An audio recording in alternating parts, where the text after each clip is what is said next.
Baik, bismillahirrahmanirrahim. Assalamualaikum warahmatullahi wabarakatuh.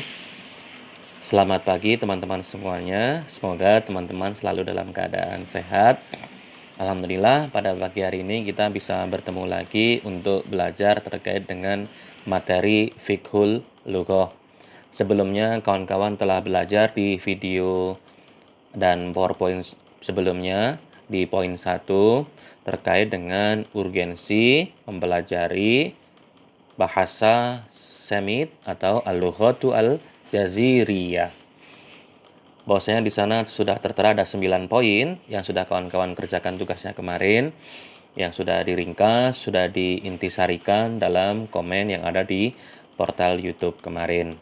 Baik kawan-kawan, sekarang pada pagi hari ini kita akan membahas bagaimana sejatinya pembagian bahasa Semit itu secara geografis. Masih ingat dengan bahasa Semit? Bahasa Semit salah satu rumpun Semit yang secara demografis telah menyatukan bahasa-bahasa yang ada di Timur Tengah dan juga di Afrika terkait dengan kesamaan rumpunnya. Ya, di sana ada beberapa bahasa yang telah menjadi lingua franca atau bahasa persatuan di Timur Tengah terkait dengan bahasa Akkad, kemudian bahasa Aram, dan yang terakhir bahasa Arab. Baik kawan-kawan yang kami hormati, kita mulai dari Afrosiatik dulu, mukodimahnya dulu. Afrosiatik. Bahasa Semit ternyata merupakan salah satu bagian anggota keluarga dari keluarga yang lebih besar, yaitu Afro-Asiatik, yang dalam ranah sastra kuno disebut dengan Hamito-Semitik. Keluarga bahasa Afrosiatik dapat dibagi menjadi beberapa kelompok bahasa berikut. Kalau kemarin pada pertemuan sebelumnya kami sudah menjelaskan bahwasanya bahasa Arab, bahasa Aram, bahasa Akkad itu termasuk rumpun Semit, ternyata di atasnya Semit masih ada rumpunnya lagi. Nah, jadi di atasnya nenek moyangnya itu masih ada lagi kalau ditelusuri. Namanya yaitu Afro-Asiatik. Mohon diingat. Afro-Asiatik. Nah, bahasa Semit itu menjadi salah satu bagian dari keluarga Afro-Asiatik. Saya ulangi ya, dari atas berarti ada keluarga Afro-Asiatik.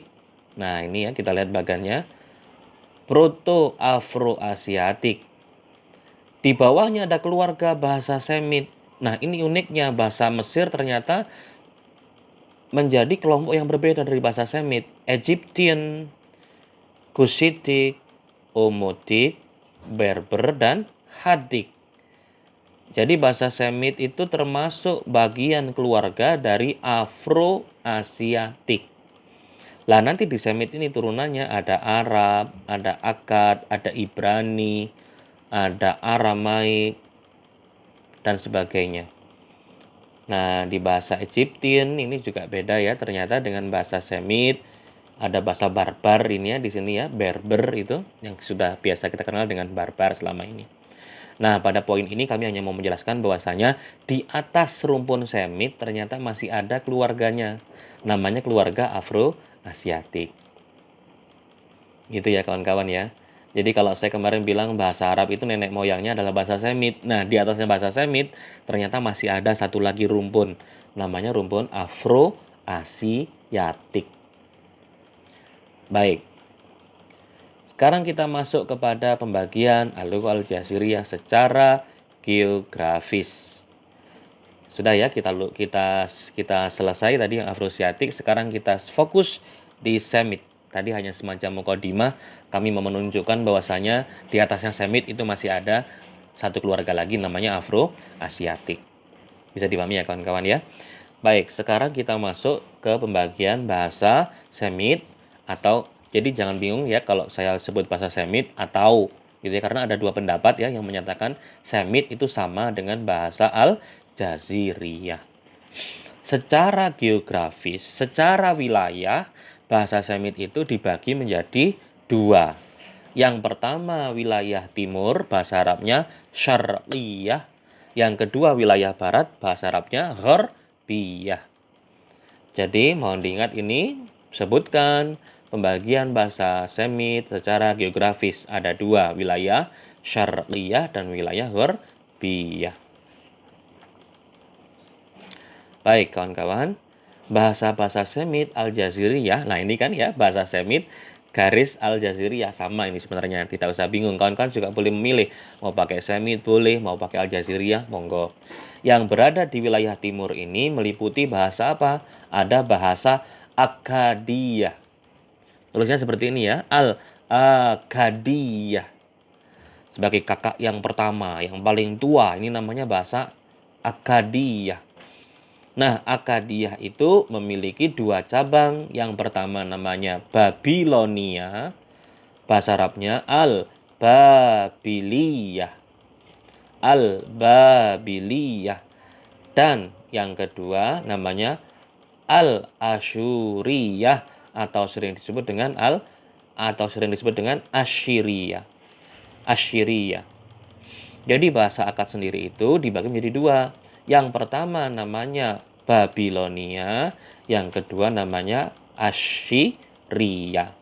Al-Babiliyah dan Al-Asyuriyah. Oke, bisa dipahami ya teman-teman ya. Selanjutnya, bahasa-bahasa tersebut dapat diketahui.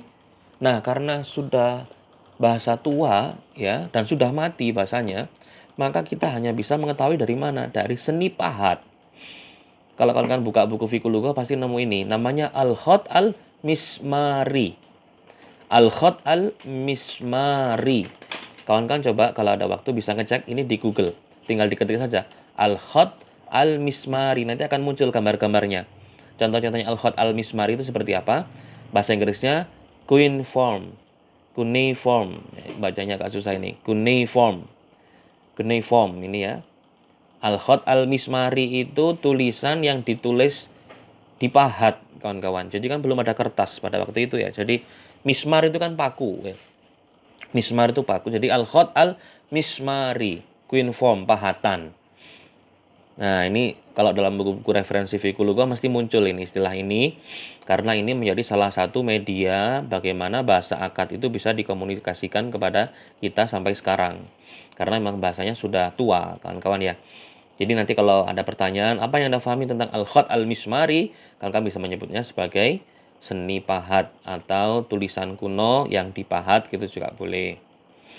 Baik, contoh gambarnya seperti ini. Nah, ini namanya Al-Khat Al-Mismari. Nah, coba ya. Dulu orang kalau bilang asyamsu itu apa? Matahari. Nah, Al-Khat Al-Mismarinya seperti ini. Karena mereka kan masih belum ada font ya, belum ada aksara. Jadi mereka masih menggunakan gambar-gambar seperti ini. Ini periodisasinya. Jadi rumus kitabiyah hawalai tahun sekian. Kitabah mismariyah hawalai tahun sekian. Ini ya. Ada 3000 qaf mim. Qaf itu qabla milad ya. Jadi sebelum Masehi ini. Nah, ini kan kalau tahunnya semakin ke sini semakin maju. Kalau ini semakin lama ya, berarti di sini. Jadi mengalami perkembangan. Awalnya kalau bilang asyamsu itu seperti ini gambarnya. Matahari itu seperti ini. Terus asyamsu itu seperti ini gitu ya. Sama langit itu seperti ini. Untuk menggambarkan ya, atau abjadnya dulu seperti ini. Jabal, gunung itu seperti ini. Ya ini berkembang gitu ya. Terus juga rojul itu lambangnya seperti ini. Orang laki-laki itu lambangnya seperti ini. Nah ini ya, bisa dilihat ya kawan-kawan ya. Nah ini gambarnya rojul, itu awalnya seperti ini. Terus berganti gitu ya, sampai ini yang paling modern gitu ya. Saurun, sapi kawan-kawan ya. Saurun itu ini seperti ini. Jadi untuk melambangkan sapi itu seperti ini, namanya Al-Mismari, Kitabah Mismariyah ini kan. Kitabah Mismariyah. Kitabah Asyuriyah, Babaliyah gitu ya. Jadi memang Mismariyah itu ada kodenya sendiri, Mismariyah, Asyuriyah, Babaliyah ini contohnya. Samakah, mana Samakah? Semangka artinya ikan. Jadi kodenya ikan seperti ini gambarnya. Lah, ini namanya al-khat al-mismari. Cuneiform. Cuneiform. Bisa difahami ya kan kawan ya? Baik. Al-Akadiyah. Apa yang dimaksud dengan Al-Akadiyah itu? Al-Akadiyah itu adalah nama nasab, keturunan kepada kata akad. Akad itu apa? Akad itu ternyata nama kota pertama. Jadi banyak ya bangsa-bangsa yang menisbahkan dirinya itu berdasarkan nama kotanya, itu juga bisa. Akad Al-Bantani misalkan, yang dari Banten misalkan. Nah, gitu ya. Al-Bantani, akad itu juga bisa. Jadi memang nasabnya itu dibentuk dari nama kotanya yang pertama kali ditinggali oleh beberapa kelompok. Nah, Akkad itu merupakan kota pertama yang ditinggali oleh beberapa kelompok orang ya yang telah meninggalkan semenanjung Arab dan menetap di wilayah Irak. Kawan-kawan kalau pernah baca buku sejarah itu sebelum cerita ini itu kan ada migrasi besar-besaran. Dari semenanjung Arab mereka pindah ke Irak sebenarnya, di sana itu ceritanya seperti itu. Karena dianggap semenanjung Arab itu kan penuh dengan padang pasir. Mereka susah menemukan tempat yang subur. Nah, ketika sampai di Irak, mereka menemukan dua sungai, namanya Eufrat dan Tigris. Di sana nanti mereka menemukan wilayah yang subur. Karena sungai itu kalau pada zaman dahulu menjadi pusat peradaban. Jadi banyak peradaban besar itu yang lahir dari sungai. Termasuk sungai Eufrat, sungai Tigris, gitu ya. Jadi di sanalah akhirnya mereka menetap. Jadi akad itu sebenarnya orang-orang yang pindah migrasi dari semenanjung Arab menuju ke Irak. Jadi kalau saya bilang akad gitu ya, pikiran teman-teman langsung geografinya langsung menuju ke Irak. Karena memang posisinya akad itu kan di wilayah timur tadi itu ya. Timur itu berarti nanti semakin ke arah Irak itu. Jadi apa yang kita sebut dengan bangsa akad itu ya selama ini itu wilayahnya pada waktu itu ada di wilayah Irak. Nah, ini nanti juga sampai ke bawah nanti kita akan cerita soal itu tentang Irak itu kan. Memang Irak itu dulu Baghdad itu sebagai tempat lahirnya peradaban dunia. Di sana ada Mesopotamia kan kalau pernah baca sejarah pasti ingat hal itu. Dari kata dari negara Irak itu nanti lahir banyak sekali peradaban, the cradle of civilization yang kemarin udah dibilang tempat lahirnya kebudayaan. Ada akad, ada akadu. Nah, ini bukunya Philip Kahiti. Ayo, kemarin sudah dibaca atau belum? Bukunya Philip Kahiti menjelaskan bahwasanya orang-orang Babilonia pada awalnya disebut sebagai orang-orang Akadia. Sesuai dengan nama ibu kota mereka, namanya Akadu. Akadu di Agade. Nah, namanya unik ya. Akadu di wilayah Agade gitu ya. Sehingga disebut dengan Akadu di Agade. Itu nama bahasa Babilonia pada masa waktu itu ya. Bangsa Akkad. Sebagai bangsa yang pertama kali atau bahasa Semit yang tertua kawan-kawan ya. Akkad. Nah, Hiti menjelaskan bahwasanya ternyata referensi sebelumnya dengan yang disampaikan oleh Hiti tidak berbeda. Hiti juga menyebut kalau Akkad itu adalah nama ibu kota. Sesuai dengan nama ibu kota mereka, Akkadu. Kalau di slide sebelumnya kan disebutkan Akkad itu kan nama kota ya. Semakin dipertegas sama Hiti bahwasanya Akkadu itu adalah nama ibu kota. Akkadu di Agade namanya. Oke. Rubin. Nah, ini kemarin bukunya sudah saya kasih ya, kemarin. Kalau kawan-kawan masih membuka video atau PowerPoint sebelumnya, kawan-kawan melihat ada bukunya Aaron de Rubin, A Brief Introduction to Semitic Language. Bagaimana Rubin menjelaskan bahwasanya bahwa Akkadian itu sebagai bahasa diujarkan oleh bangsa Babilonia kuno. Bangsa Babilonia kuno. Saya yakin kawan-kawan tidak asing dengan istilah Babilonia ini. Ancient Babilonia dan Assyria kuno, Assyrian di wilayah Mesopotamia. Nah, ini loh. Sekarang kita lagi ngomongkan soal Mesopotamia. Jadi kalau kita ngomongkan Akkad, itu kita ngomongin soal Mesopotamia.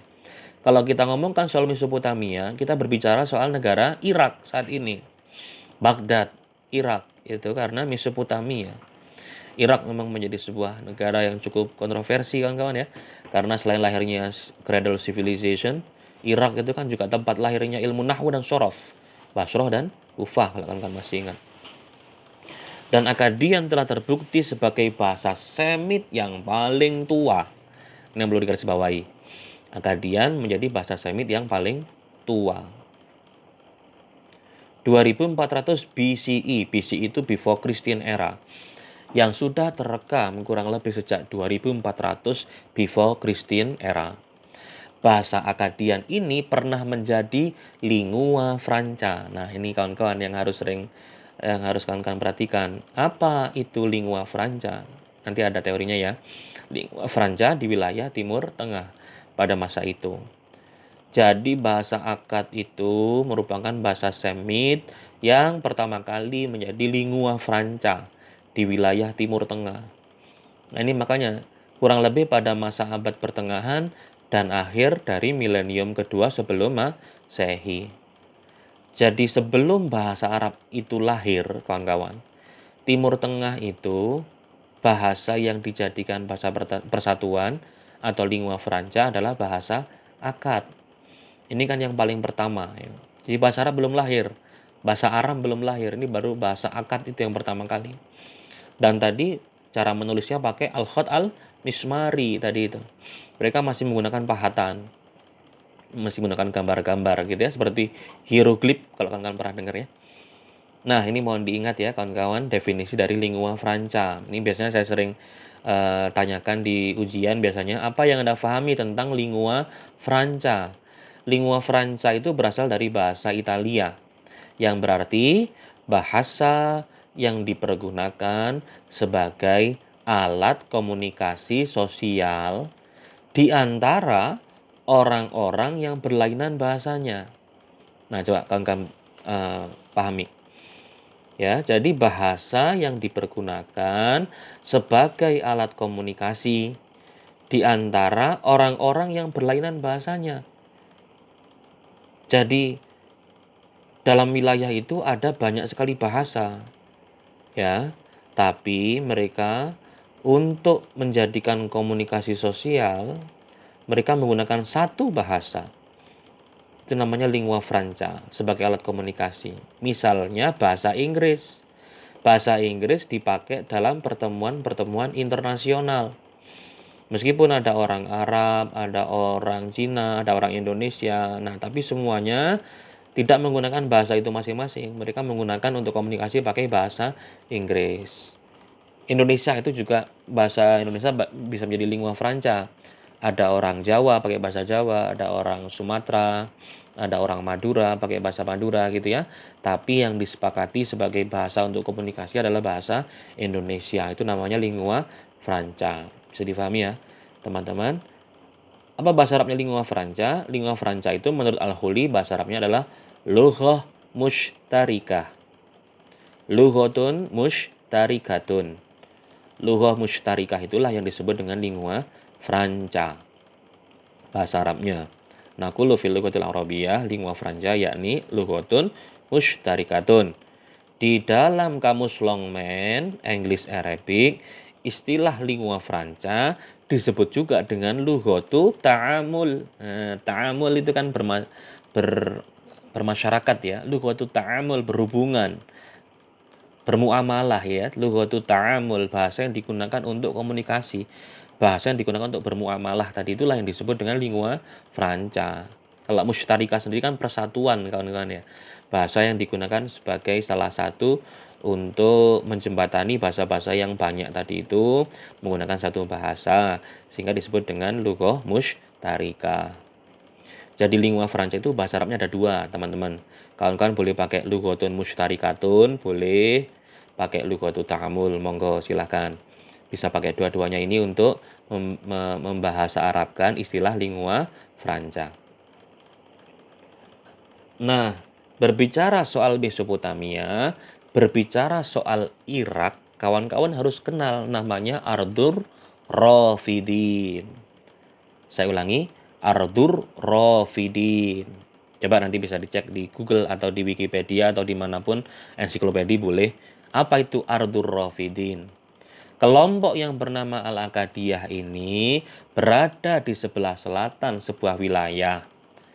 Jadi apa yang kita sebut akad-akad tadi itu ya, Al-Akadiyah tadi itu ternyata berada di sebelah selatan wilayah yang dikenal dengan Ardur Rafidin. Ardur Rafidin itu apa? Ardur Rafidin itu secara terminologis artinya ma bainan nahroini. Sebuah wilayah yang berada baina di antara nahroini. Nahrun artinya sungai, nahroini artinya dua sungai. Menarik ini. Jadi ada sebuah wilayah yang berada di antara dua sungai. Yang kita sebut selama ini dengan Mesopotamia. Nah, Mesopotamia inilah yang kita sebut dengan Ardur Rafidin fil lughatil Arabiyyah. Mesopotamia inilah yang disebut dengan Ardur Rafidin dalam bahasa Arab. Ardur Rafidin sendiri itu apa? Ardur Rafidin sendiri itu adalah mabaina nahroini, yang berada di antara dua sungai. Lah, ini kan kawan ya, bisa difahami. Kalau nanti ada pertanyaan, apa yang Anda pahami tentang Ardur Rafidin? Ardur Rafidin yakni ardun ma baina nahroini. Ardun, sebuah wilayah, ma baina nahroini, yang berada di antara dua sungai. Hiya tasmiyatu allati atlaqaha al-Yunaniyun al-Qudama. Jadi ini adalah istilah yang dicetuskan oleh bangsa Yunani Kudama kuno.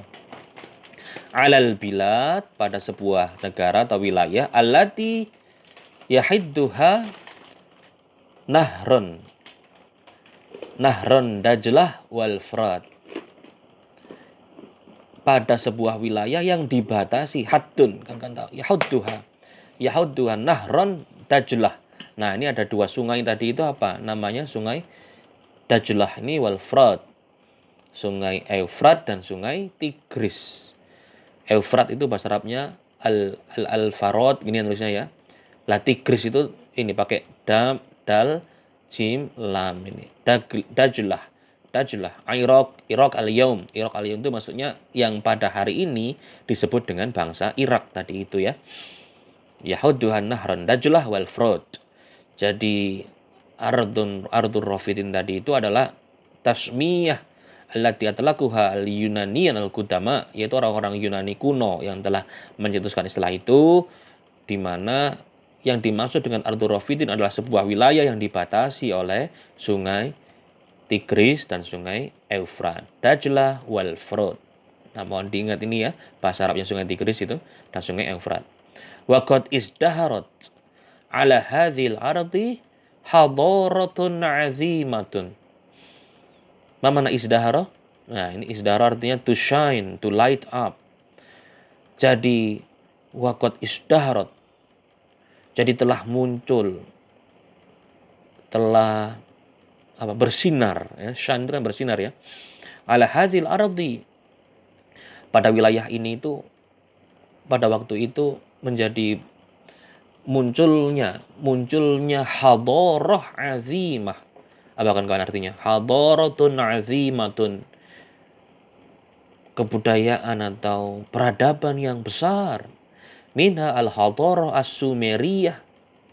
Salah satunya adalah peradaban Sumeriyah, wal Akadiyah dan Akad sendiri, wal Babaliyah, Babilonia, al-Asyuriyah wa ghairiha. Jadi banyak sekali hadarah, banyak sekali peradaban-peradaban besar yang lahir dari Mesopotamia, yang lahir dari Ardur Rafidin tadi itu kan kawan. Salah satunya adalah Sumeria, Akadiyah, Babaliyah, wal Asyuriyah. Wa kullu hadarat intashara nufudhuha ilal bilad al-mujawarah ibtidaan min alfil khamis qabla al-milad. Nah, semuanya ini merupakan bangsa-bangsa besar ya. Hadarah yang lahir ya, peradaban yang lahir ya, yang akhirnya menjadi bilad al-mujawarah, menjadi negara yang saling berdekatan, mujawarah itu kan. Nah, ini adalah salah satu definisi dari Ardur Rafidin itu apa. Baik kawan-kawan, bisa difahami ya, ini terkait dengan Arthur Rafidin. Nah, ini ada petanya ya, gambar dari Arthur Rafidin itu ya. Manatik al-hadarah al-qadimah. Ini hudud al-Iraq al-hadis. Jadi kalau gambar yang titik-titik ini adalah hudud. Hudud itu kan batas al-Iraq, negara Irak yang sekarang, yang kekinian. Nah, kalau batasnya Irak itu kan ini. Nah, ini ya. Ada Asyur, ada Babel, ada Sumer, ada Baghdad. Ini ya negaranya ya, Baghdad. Ini kan semuanya ada di Irak. Lah kalau yang warna ini, nah warna yang seperti ini namanya Manatik al-Hadar al-Qadimah. Sangat luas sekali ini batasnya. Kalau Irak sekarang kan cuma ini. Nah, ini yang garis-garis putus-putus ini. Mudun al-Asuriyah ini ya. Nama-nama kotanya ini ya. Nah, di sini kan ada dua sungai. Nah, bisa kalian lihat ya, ada dua sungai. Sungai yang mengalir di antara wilayah itu namanya Sungai Tigris dan Sungai Eufrat. Oke. Ini petanya Mesopotamia, kawan-kawan. Ini Irak ya. Kita lihat lagi petanya ya. Ada Kuwait di sini, ada Basrah, ya kan? Saya tadi sudah bilang bahwasanya Irak itu cukup menarik ya untuk dikaji karena ada Basrah. Basrah dan Kufah itu juga tempat lahirnya gramatika bahasa Arab. Ternyata juga tempat lahirnya peradaban-peradaban juga dari kota Irak ini dulu ya. Ada Syria di sini, ada Damaskus, ada Jordan dan sebagainya. Teheran, Tabriz, Baghir Tarik. Dekatnya ada Iran ya. Oke. Wah, ini contoh gambar. Manazir ala Nahril Frat. Gambar pemandangan dari sungai Eufrat. Nah, ini ya. Kalau kawan-kawan nanti bisa, kalau belum puas bisa melihat di Google. Banyak sekali nih gambar-gambar dari sungai Tigris itu seperti apa ya. Sungai Eufrat itu seperti apa. Gambar-gambarnya ini itu sangat indah sekali. Ada juga Al-Lugha al-Sumiriyah, kawan-kawan, kelompok dari Al-Akkadiyah yang memiliki bahasa utama yang diujarkan di wilayah selatan Arthur Rafidin. Jadi di wilayah selatan tadi itu ya, ada bahasa Akkad tadi itu juga ada bagian, salah satu bagian dari bahasa Akkad itu adalah ada bahasa As-Sumeriyah namanya, Sumeriyah. Tapi induknya tetap bahasa Akkad gitu ya. Tapi juga ada juga namanya Al-Lugha As-Sumiriyah yang diujarkan di wilayah selatan Arthur Rafidin tadi itu. Nah, ini gambaran singkat dari gambar dari bahasa Sumeria. Al-Lugha Sumeriyah. Ini seperti ini ya. Jadi belum membentuk sebuah aksara seperti hari ini. Bentuknya masih seperti gambar-gambar hieroglif gitu ya, kawan-kawan ya. Bisa dilihat ya. Dan ini semuanya dipahat. Kan pada waktu itu belum ada kertas ya, belum ada papirus ya. Jadi mereka masih menggunakan cuneiform tadi. Al-Khat al-Mismari tadi itu ya. Contoh gambar-gambarnya. Nah, ini contoh tulisan dalam bahasa Akkad. Nanti ada kamusnya ya, nanti akan saya berikan PDF-nya ya. Ada bahasa Akkad itu seperti apa? Coba kalian lihat alfabetnya ya. Alfa, beta, gamla, h, delta, ho, wo, zeta, hota, tet. Ini kan kalau sekarang mewujudnya jadi A, B, G, H, D, W, Z, H, T gitu ya. Yod, kaf, sin, lambda, mem, gal, nun, zu, samka, ain. Ada yang mirip nggak dengan bahasa Arab? Nah, ini ada kaf, ada sin, ada mim, dal, nun, ada nun. Karena memang dia kakaknya bahasa Arab ini, Al-Akkadiyah itu. Yang sudah punah ya, sudah mati ya. Jadi kalau bahasa Arab itu ada kemiripan dengan bahasa Akkad itu wajar sekali karena satu saudara, satu rumpun. Bu, sa, de, ko, para, sata, nagain, tu, i, u. Nah, ini adalah contoh dari tulisan dalam bahasa Al-Akkadiyah. Oh, ada contoh i'rabnya kawan-kawan. Sama dengan bahasa Arab ya. Bahasa Akkad itu juga punya i'rab. Nah, kita lihat i'rabnya ya seperti apa ya. Inna i'rabal Akkadiyah syabihun jiddan bi i'rabil Arabiyah. Jadi i'rabnya bahasa Akkad itu syabihun. Mirip sekali, syabihun jiddan. Mirip sekali dengan i'rab bahasa Arab. Coba perhatikan, ada bitum. Bitum itu artinya baitun, rumah. Bitam, baitan. Bitim, baitin. Bitan, baitani. Bitin, baitaini. Bitum, baitun. Bitatum, buyutun. Yang ini Arab, yang ini Akkad ya. Jadi ini bentuk jamaknya. Kalau Arab pakainya baitun, baitani, buyut. Bitatum, bitatim, buyutin, buyutun. Jadi ada juga yang bentuknya musanna, baitani, jadinya bitan. Hampir sama, ada kemiripan. Ya, ini adalah generasi pertama bahasa Arab, ya kan, bahasa akad itu ya. Lakin fi halil idhofah yastamil sighah bila i'rab. Kalau dalam bentuk idhofah ya, mereka yastamil bila i'rab, tidak menggunakan i'rab, bunyi-bunyi terakhir itu. Contohnya kayak baitur rojuli. Baitur rojuli. Kalau di bahasa Arab kan UI gitu ya. Babul fasli. Baitur rojuli. Kitabu ustazin gitu ya. Kitabul ustazi gitu ya. Baitur rojuli. Nah, kalau di bahasa akad itu bila i'rab. Jadi dimatikan semuanya. Bit awilim. Bit awilim. Loh, ini kan sukun, ini sukun, mati. Itu namanya bila i'rab. Kalau di bahasa Arab kan masih tetap dibunyikan baitur rojuli, miftahul jannati. Nah, ya kan ui gitu ya. Nah, kalau di akad itu bila i'rab. Ini perbedaannya. Ad-dhamair. Ad-dhamair. Araftu mana ad-dhamair?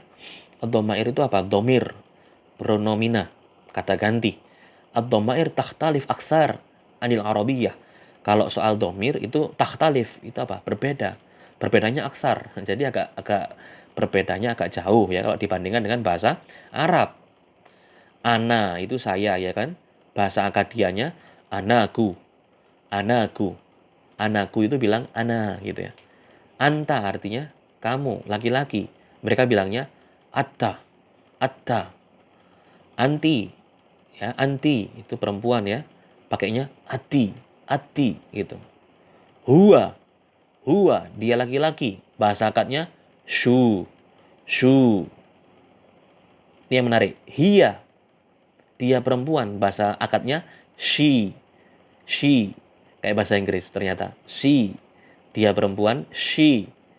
Di akad itu ternyata dia perempuan. Hiya itu bahasa akadnya adalah she. Nahnu. Bahasa akadnya ninu. Ninu.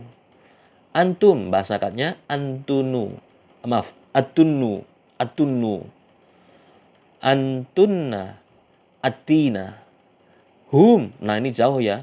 Hum. Mereka laki-laki ya. Muzakkar. Hum. Shunu. Shunu. Hunna. Bahasa angkatnya shina. Shina. Nah, ini kan jauh. Tapi setidaknya pembagian gendernya sama. Ada orang pertama muzakkar muannas sama ya. Orang kedua mukhatabnya sama ya. Ada laki-laki, ada perempuan. Orang ketiga tunggal, ada laki-laki, ada perempuan sama.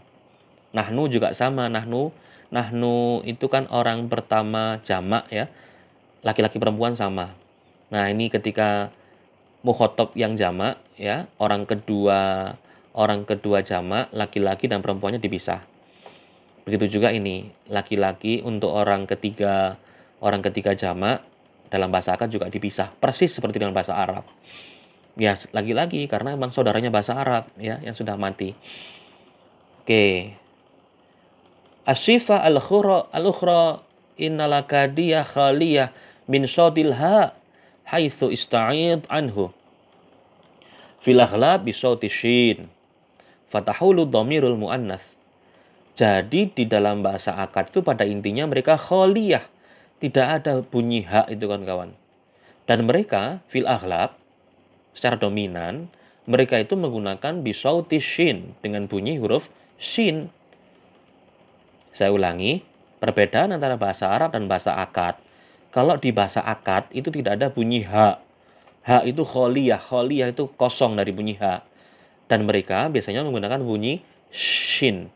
Sehingga ketika kita bilang hiya, dia perempuan, orang akad itu bilangnya she. She, bukan hiya tapi she gitu. Nah, bisa difahami ya kawan-kawan ya. Ini karakter bahasa Arab dan bahasa akad yang berbeda. Khususnya dari sisi fonologis, dari sisi bunyi, mereka lebih menggunakan bunyi ha. Lebih menggunakan bunyi shin ya untuk akadnya ya. Kalau yang Arab menggunakan bunyi ha. Oke. Nah, penutup ya. Sebagai penutup dari pembahasan ini yang ini kan 2 episode kemarin ya, kan ya. episode pertama dan ini episode kedua. Sebagai penutup dari pembahasan bahasa Akkadiyah, Domin menutup dengan statement berikut.